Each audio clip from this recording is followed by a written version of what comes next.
হায় রে হায়, ঘটক আসছে, এত বেলা পর্যন্ত শুয়ে আছিস? ওট ওট ওট ওট। কি সেহরি খাওয়ার সময় হয়েছে? পরে পরে ঘুমায় কইতাছে সেহরির সময় হইছে।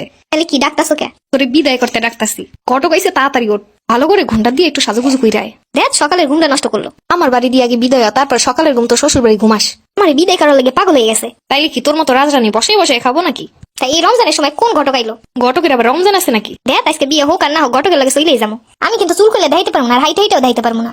চুল আছে যে চুল খুলে দেখাবি? চুল তো কাইটা কাইটা একটুখানি বানিয়ে রাখছিস, আর হাইটে কি দেখাবি? গড়ি তো 10 বার হুমড়ি খেয়ে পড়িস। আমি কিন্তু নাস্তা বানায় নিতে পারবো না। ওই তুই কি নাস্তা বানাইতে পারিস যে তুই নিবি? তুই তো কোনো কামই পারিস না। আরে কোনো কাজে সাহায্য করছিস? যে মেয়ে মারে সাহায্য করে সেই জানে কাজের মর্মতা কি আর কাজ কিরম করতে হয়। তুই কেমনে জানবি সেইগুলা? তুই তো জানিস ফোন কেমনে টিপতে হয়, ঘুরতে কেমনে যাইতে হয়, কোন ড্রেসটা কয়দিন পর কিনতে হয়। তাহলে তুমি চিন্তা করো এরকম একটা আপদ কার মাথায় উঠাই দিবা? যার কাছেই পারি একবার হাতে তুলে দিতে পারলে হইল নি। চক্ষু দুইটা বন্ধ করার মেলনটা পর্যন্ত যে এইটুকু শান্তি। মানুষের সন্তান বড় হইলে মানুষ উদ্ধার হয়, আর আমি আর পুলাপাইন যত বড় হইতাছে আমার অশান্তিও তত বাড়তাছে।